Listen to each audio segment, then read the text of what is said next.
नमस्कार दर्शक मित्रों, मैं आचार्य दुर्गा प्रसाद शास्त्री आप सभी का स्वागत करता हूं आपके YouTube चैनल में, जहां पर हम विविध प्रकार के वीडियो बनाते हैं और कुछ समय से, कुछ तबीयत की वजह से या तो फिर कुछ टेक्निकल कारण से भी हम आपको वीडियो नहीं दे सके, इसका हमें खेद है। दर्शक मित्रों, अब पुनः हम आपको वीडियो प्रेषित करते रहेंगे और समय समय पर आपको अलग अलग संज्ञान भी देते रहेंगे। तो चलिए हम शुरू करेंगे। आज जो वीडियो हम बनाने जा रहे हैं 2023 के वर्ष का फल कैसा रहेगा, इसके बारे में वीडियो हम बनाएंगे। खास तौर पर जिस तरह से कि हम जानते हैं कि भारतवर्ष में नहीं अपितु पूरे विश्व में 1 जनवरी से नव वर्ष प्रारंभ होता है, जो 31 दिसंबर तक रहता है। यद्यपि हमारे भारत में शक संवत है जो 1944 चल रहा है, वीर संवत जो है 2549 है और विक्रम संवत 2079 है। यह संवत्सर हमारे यहाँ अलग अलग रीत से मनाए जाते हैं, क्योंकि हमारी जो गणना है और जो भारतीय गणना है और अंग्रेजी गणना है, इन दोनों के बीच में थोड़ा सा डिफरेंस इस तरह से मित्रों कि हम जिस तरह से गिनते हैं तो हमारे यहाँ वास्तविक रूप से सौर्य मंडल में सूर्य के इर्द गिर्द जो नक्षत्रों की चाल होती है, उसी चाल के हिसाब से राशियों जैसे 2.25 राशि के बाद हमेशा नक्षत्र बन जाता है और 2.25 नक्षत्र जब इकट्ठे होते हैं तो एक राशि बना देते हैं। और ऐसी राशि बनते बनते जब हमारी 12 राशियों का चक्र पूरा होता है तो इस तरह से हमारे यहाँ चक्र का परिवर्तन होता है। यानी नक्षत्र जो है वो माइलोमीटर हैं, एक प्रकार का माइलोमीटर है जो सूर्य के इर्द गिर्द घूमने का समय निश्चित करते हैं। हम उन्हें 15 दिन के लिए तिथि के रूप में भी जानते हैं। यानी तिथि जो है हमारे वार्षिक पंचांग में जो तिथि दी जाती है वह वास्तव में कोई तिथि आप देखेंगे तो 24 घंटे की सब तिथि नहीं होती। किसी तिथि को 22 घंटा मिला है, किसी को 23 घंटा मिलता है, किसी को 21 घंटा मिलता है। नक्षत्र जो है सभी के सभी नक्षत्र 24 घंटे के नहीं होते, उनके भी बढ़घट होती रहती है। टोटल 27 नक्षत्र हैं, 27 नक्षत्र हैं। एक 28वां नक्षत्र जो है विचित है, जो प्रतिदिन गिना जाता है, इसलिए उसको हम नहीं गिन रहे हैं। हम 27 नक्षत्रों की बात करते हैं, क्योंकि 27 नक्षत्र को मिलकर ही एक राशि बनती है। राशि का प्रमाण जो है और नक्षत्रों के आधार पर है। अब यहाँ पर मित्रों एक बात आपको खास तौर पर समझ लेना होगा। यह बात बताने के पीछे रहस्य ये है कि आप हिंदी पंचांग को और अंग्रेजी पंचांग, जो अंग्रेजी तारीख मिलती है, उन दोनों में डिफरेंट क्या है हुआ। सामान्य रूप से हमारे हिंदी पंचांगों में 360 दिन का वर्ष गिना जाता है। 360 दिन का वर्ष होता है। इसका तात्पर्य क्या? इसका तात्पर्य यह है कि हमारी जो तिथियों की गणना है उसके हिसाब से 360 दिन पूरे हो जाते हैं। हम जिस तरह से मानते हैं कि एक चक्र जो है, राउंड जो है, सर्कल जिसको हम बोलते हैं, तो वह circle always be 360 degree. Her circle जो है 360 डिग्री का होता है और हमारे यहाँ एक राशि जो है 30 डिग्री की है। तो 12 महीने के लिए 12 36 360 डिग्री हो गई, यानी total round of the earth complete हो गया। तो अब ये जब कंप्लीट हुआ तो हमारे और अंग्रेजी महीनों में ये अंतर क्यों, डिफरेंट क्यों? आज का जो वीडियो हम बना रहे हैं केवल इसीलिए बना रहे हैं कि हमें ये समझना होगा कि वास्तविक रूप से पंचांग किसका सही है। क्या हमारा पंचांग गलत है? कभी कभी हम लोग सुनते भी हैं, लोग बताते भी हैं कि भैया आप गुरुजी, पंडित जी, आपके यहाँ जो है तो तिथियां तो 2-2 3-3 हो गई, हम क्या जाने। कभी बोले तिथि क्षय हो गई। अरे तिथि क्षय नहीं होती मित्रों, यह क्या चीज है, यही हम आज बताने वाले हैं आपको वीडियो के अंदर। इसलिए अगर चैनल को आपने सब्सक्राइब नहीं किया है तो सब्सक्राइब कर लीजिए, और वीडियो अच्छे लगते हैं तो अवश्य हमें लाइक करिए और अपने मित्रों में भी शेयर कर दीजिए। यह जानकारी बहुत महत्वपूर्ण है। विशेष तौर पर आपको क्या करना होगा कि जैसे हमारे नक्षत्रों के हिसाब से बात हो रही है, तो आपको अगर वीडियो अच्छे लग रहे हैं तो उसे शेयर करिए और अपनी कमेंट जरूर डालिए। अगर आपको कोई प्रश्न आ रहा है, if you have any question you can ask me, आप हमें अवश्य कर सकते हैं, हमारे कमेंट बॉक्स में दीजिए, या हमारे फ़ोन नंबर से भी आप माहितगार हो सकते हैं। व्हाट्सएप वगैरह पे भी आप ये माहिती भेज सकते हैं। तो मित्रों, अब देखते हैं, हम आगे चलते हैं। अब क्या मेन इंपॉर्टेंट क्या होता है यह देखें। तो 360 डिग्री की बात तो आप समझ गए होंगे कि हमारी पृथ्वी का चक्कर मारना यानी 360 डिग्री होना। यह गणित बताता है, हम नहीं बता रहे, जियोमेट्रिकल लिमिट है, ये जियोमेट्रिकल है। यहाँ पर 12 राशियों की बात है, 27 नक्षत्रों की बात हो रही है। यहाँ पर 27 योग भी होते हैं, कर्ण भी होते हैं, जो कर्ण हर दिन में 2-3 बार बदलते रहते हैं, उनकी अलग अलग समय होता है, उसके बारे में कभी अपने चर्चा करेंगे। अब यहाँ पर ये जो नक्षत्र के बाद राशि है, तो 9 राशियों की बात होती है सिंपल रूप से। फिर बाकी 3 राशियां और हैं, जैसे प्लूटो है, हर्षल है, और तुम्हारे क्या नाम है, प्लूटो, हर्षल और एक ग्रह, ग्रह की बात है। राशि तो 12 होती हैं, मेष, वृषभ, मिथुन, कर्क, सिंह, कन्या, तुला, वृश्चिक, और धन, मकर, कुंभ और मीन। लेकिन ग्रह जो है 9 ग्रह हैं, जो सोम, मंगल, बुध, गुरु, शुक्र, शनि और ये जो हमने कहा रवि, ये 7 ग्रह गिने गए हैं। यानी पहले 7 ग्रहों की संशोधन हुआ था, इसके बाद धीरे धीरे उनमें संशोधन हुआ और 12 ग्रह मिल गए। राहु और केतु को भी ग्रह की संख्या दी गई तो 9 ग्रह मिले। इसके बाद हर्षल, प्लूटो और न्यूट्रॉन, ये 3 ग्रह, न्यूटन, एक ग्रह प्राप्त किए गए, नेपच्यून जिसे कहते हैं। तो नेपच्यून, हर्षल, प्लूटो, ये 3 ग्रहों की भी माहिती मिली, और माहिती मिलने के बाद उनको भी कुछ आधुनिक मतलब ज्योतिषियों ने उसको भी ऐड किया हुआ है। अभी एक मानदी की भी बात होती है कभी कभार, तो वह भी एक ग्रह के रूप में काम करता है, यद्यपि उसकी कोई बहुत बड़ा अहमियत नहीं रहती है, उसका कोई फलादेश बहुत बड़ा नुकसानदेह या फायदामंद नहीं दिखाई देता है, इसलिए उसको अभी लोग नहीं गिन रहे हैं। बाद में जब उसका फायदा होगा तो देखा जाएगा। अब यहाँ पर मित्रों हम देखने जो जा रहे हैं, तो यह हमारा पंचांग और इंग्लिश पंचांग। इसी तरह से देखिए, मुसलमानों में अलग है, हिजरत सम्मत चल रही है। इसके बाद जैसे दूसरे में जाएंगे तो जैनों में भी वीर सम्मत चलता है। इसी तरह से अन्य जो जितने हैं विश्व में, जितने धर्म हैं, उनके अपने अपने जिनके वे अनुयायी हैं, वहाँ से वे प्रक्रिया चलती है।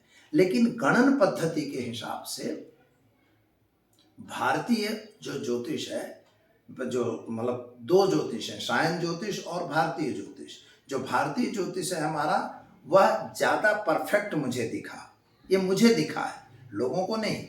सायन भी कहीं कहीं परफेक्ट है, ऐसा नहीं है कि नहीं है, गलत है। पर सायन में जो होता है मित्रों, क्या माना जाता है कि राशि जो है वह पूरे 1 महीने चलती रहेगी। जैसे इस समय धन राशि में अभी सूर्य महाराज हैं, अगर तो धन राशि में सूर्य है, तो पूरे महीने जो बच्चे जन्मेंगे उनकी राशि धन होगी। अब हम जब जानते हैं कि 1 महीने में जन्मने वाले सबका स्वभाव एक नहीं होता, लेकिन 2.25 दिन का जो समय गिना गया है वो चंद्रमा का है। तो 2.25 दिन में यह कॉम्बिनेशन मिलता है कि एक राशि वाले जो होते हैं तो वो सिंपल लगभग एक समान रहते हैं। और उससे भी एक गणित ज़्यादा हो गई है केपी पद्धति के हिसाब से, जो वास्तव में कृष्णमूर्ति पद्धति से, उस पद्धति के हिसाब से क्या हुआ है कि अभी उसको वास्तविक रूप से गिन लिया गया है, किसमें कि नक्षत्रों को भी गिना गया, यानी वो 24 आवर्स को गिन लिया। तो ये ज़्यादा अच्छी गणित हुई। और जब हम दशांतर दशा में जाते हैं तो यह गणित बहुत परफेक्ट काम करती है। तो यह भी देखा जाता है, ये गणित का विषय है। अब सवाल ये आता है कि जो अंग्रेजी महीने हैं उनमें 365 दिन गिने गए हैं, 365 दिन है, हमारे में 360 दिन है। 360 दिन चलता रहता है, तीसरे वर्ष में 1 महीना बढ़ जाता है, जिसे हम लोग अधिक महीना या तो पुरुषोत्तम महीने के नाम से जानते हैं। तो ये जो अधिक महीना क्या हुआ, तो यही हुआ कि जो हमारा समय, टाइमिंग, अब यहाँ पर देखना क्या है मित्रों, टाइमिंग देखना है कि हर रोज की जो गणित है तो वो कम अधिक होती है। दिन जैसे देखेंगे तो सुबह का बढ़ा, फिर दूसरे दिन देखेंगे 1 मिनट बढ़ गया, तीसरे दिन 2 मिनट बढ़ गया, चौथे दिन 5 मिनट बढ़ गया, ऐसे जो बढ़ता रहता है तिथि, तो वही चीज हमें ये बताती है वह सूर्योदय और सूर्यास्त का समय है। हम लोग उसकी गणित से गिन के अपना ज्योतिष गिनते हैं, इसीलिए हमारे जो टाइमिंग है उनमें परिवर्तन है। आप जैसे जानते हैं कि पृथ्वी जो है वह गोल है, लेकिन कैसी गोल है, वह जैसे सेव होता है इस तरह से गोल है, यानी ऊपर से थोड़ी सी चिपटी हुई है, और दूसरा वह 66 डिग्री में वह मतलब राउंड अप है, मतलब थोड़ी सी झुकी हुई है, ऐसा जियोग्राफी बताता है। तो वो जब पृथ्वी झुकी हुई है तो आप जैसे जानोगे कि पृथ्वी अपनी धुरी पर घूमती है, चक्कर लगाती है अपनी धुरी पर, और सूर्य के इर्द गिर्द भी घूमती है। तो जैसे वो घूमती है तो जो ऊपर का भाग होता है जब सूर्य के सामने आता है तो उसमें क्या होता है, प्रकाश जल्दी पहुंचता है, वहां सूर्योदय जल्दी हुआ। जो पीछे का भाग है वहां नहीं हुआ। जैसे कि हम लोग जानते हैं कि टुंड्रा प्रदेश वगैरह में 6-6 महीने की रात का गिना गया है। एटलांटिका महासागर वहाँ पर कहा जाता है कि वहाँ पर 3-3 महीने 6-6 महीने का दिन और रात होता है। तो वो कारण क्या है कि जब वो ऊपर वाला भाग जो पृथ्वी का है वो सूर्य के सामने जैसे आएगा तभी वो वहाँ दिन होगा, नहीं तो नहीं होगा। तो यह बात मेन इम्पॉर्टेंट है।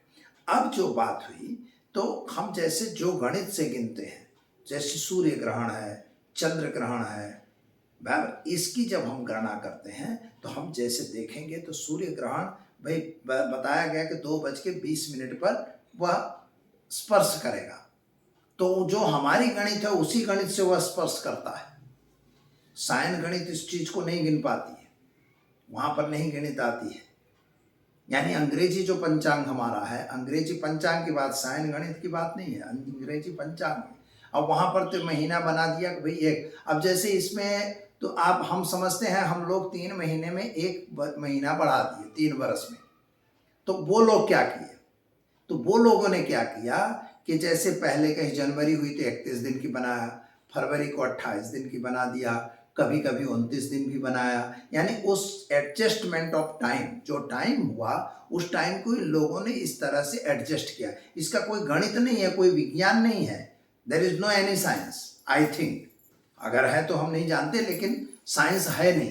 क्योंकि साइंस इसलिए नहीं है कि वो गणित से एडजस्ट किए उन लोगों ने कि भाई हमको इतने घंटे बनाना है, इतने दिन, तो वही 365 दिन, तो किस तरह से बनेगा भाई, 30 को 31 कहीं कहीं कर दो, तो जून में जैसे जनवरी में कर दिए, मार्च में कर दिए, फिर जुलाई में कर दिए, मई में कर दिए, तो 31 दिन का महीना बना दिया। और फिर उसमें भी जब गलती हुई कि 30 अगर करोगे तो नहीं होगा भैया, तो जब 30 नहीं होगा तो बोले 28 दिन कर दो फरवरी को। तो जब ये किए तो बोले नहीं यार इसमें भी गड़बड़ हो रहा है, चौथे महीने तो और टाइम गड़ रहा है। तो जब चौथे वर्ष में ऐसा समय बिगड़ा तो उन्होंने क्या किया, भाई 29 दिन का बना दो फरवरी को, ये फरवरी को 29 दिन का बना दिए। तो ये जो समय बनाया तो समय को एडजस्टमेंट किया। हमारे यहाँ एडजस्टमेंट नहीं हुआ, हमारे यहाँ हर तीसरे वर्ष 1 महीने को बढ़ा के एडजस्टमेंट कर दिया। यानी दोनों पंचांग कैसे हुए, एक समान हुए। और परफेक्ट गणित किसकी हुई, तो जो भारतीय ज्योतिष की गणित है वह परफेक्ट हुआ, भारतीय पंचांग। अब तीसरी बात, जैसे दीपावली है तो भैया वो दीपावली जो है कार्तिक अमावस्या को आएगी, यानी आएगी। दूसरा पंचांग जो कहता है उसमें अश्विन महीने में आ जाती है, असो महीने में, और यहाँ पर कार्तिक में आई। तो कार्तिक में दीपावली आनी है, यानी आनी है वो अमावस्या को, दूसरी अमावस्या नहीं आने वाली। जबकि कभी कभी हम देखते हैं तो वह अक्टूबर में आती है और कभी नवंबर में चली जाती है। तो ये क्या मामला है भैया, इसकी कोई परफेक्टनेस तो नहीं हुई। जैसे आपने कहा कि 14 जनवरी को उत्तरायण होगा, ये गलत है, ये आपको बता दें। 14 जनवरी को उत्तरायण होता है, मकर राशि में सूर्य का प्रवेश होता है, पर कभी कभी 15 तारीख को भी होता है। तो ये नहीं है कि 14 को होगा, कभी कभी 15 को भी हो जाता है, तो हमें उसको भी देखना होता है। पर अक्सर 14 को हो रहा था, पहले की बात है। तो जब पहले 14 को हो ही रहा था तो सायन यही गिनता है कि भैया सायन में क्या है, उत्तरायण किसको कहेंगे। अब सायन का यहाँ झगड़ा होगा, भाई उत्तरायण जो है वो वास्तविक में 23 दिसंबर से ही दिन बड़ा होने लगा, यानी जब सूर्य दक्षिण की तरफ जाते हैं उसे दक्षिणायन कहते हैं, जब सूर्य उत्तर की तरफ उत्तर गोलार्ध में पृथ्वी के जाएंगे तो उत्तरायण कहा जाएगा। तो जब उत्तरायण बन रहा है तो वह उत्तरायण तो 23 दिसंबर से ही शुरू हो गया थोड़ा थोड़ा बढ़ना, तो उत्तरायण वास्तव में 23 दिसंबर को होना चाहिए या 24 दिसंबर को हो जाए, तो ऐसा नहीं हो रहा है। उसको हम 26 जनवरी को 14 जनवरी को मना रहे हैं। क्यों कि 14 जनवरी को सूर्य मकर राशि में प्रवेश कर रहा है। पहले कभी ऐसा हो रहा था कि जब 14 जनवरी को सूर्य मकर में प्रवेशते थे उसी समय से दिन बड़ा होने लगता था। यद्यप कामों में अभी भी बड़े दिनों की छुट्टी होती है, जो दिसंबर की छुट्टी गिनी जाती है, नाताल यानी क्रिसमस की, वह बड़े दिनों की छुट्टी के नाम से गिना जाता है क्योंकि दिन बड़ा होना शुरू हो जाता है। लेकिन यह भी होते हुए भी उत्तरायण तो हम 14 जनवरी को ही मनाएंगे, यानी जिस दिन सूर्य मकर में प्रवेश करता है उसी दिन हम मनाते हैं। तो ये तो आप देख लीजिए पंचांग, तो यह हमारी तिथि जो है वो परफेक्ट तिथि है। जन्माष्टमी होनी है मित्रों तो वो कृष्ण पक्ष भादों की अष्टमी को ही होगी, कृष्ण पक्ष की। रामनवमी होती है तो शुक्ल पक्ष चैत्र शुक्ल पक्ष की नवमी को ही होगी। लेकिन तारीख जब देखोगे आप अंग्रेजी तो वह अलग अलग तारीखें आती हैं। इसीलिए हम कहते हैं कि जो हमारे पंचांग की गणित है वह गणित परफेक्ट है और परफेक्ट रूप से काम करती है। ग्रह जब बदलते हैं तो उसकी भी तिथि निश्चित होती है, जिस दिन वे बदलेंगे, जिस दिन वे अपनी राशियों में जाएंगे, क्योंकि राशियां जो हैं अवकाश मंडल में बनी हैं, और जब ग्रह जो हैं वह भी घूमते घूमते जैसे उन राशियों के सामने आएंगे तो वो राशि में प्रवेश गिना जाता है। कभी कभी यह प्रश्न जरूर आएगा मित्रों कि इनकी क्या इफेक्ट आपको मिलेगी। लोग कहते हैं इतने दूर रहे हुए ग्रह कहाँ से इफेक्ट करेंगे। अरे भैया, सूर्य इतनी दूर है और वह सूर्य जब दोपहर होती है और मई के महीने में आप देखो तो क्या उघाड़ खुले शरीर से आप धूप में खड़े हो सकते हो या सूर्य की तरफ आप अपनी आंख दिखा सकते हो? कभी नहीं। गलती भी नहीं करना, अगर दिखाओगे तो परिणाम आप देख सकते हो और साथ ही में आप खड़े ही नहीं रह सकते। लोग एसी चला रहे हैं, कूलर चला रहे हैं, फैन चला रहे हैं, पेड़ों के नीचे जाके बैठ रहे हैं। क्यों? जब सूर्य की असर ही नहीं है, इतने दूर रहे हुए ग्रहों की कोई असर ही नहीं है अथवा तारों की कोई असर नहीं है, there is no any effect. तो यह इफेक्ट तो है, there is very very effect, very much effect, ऐसा नहीं है।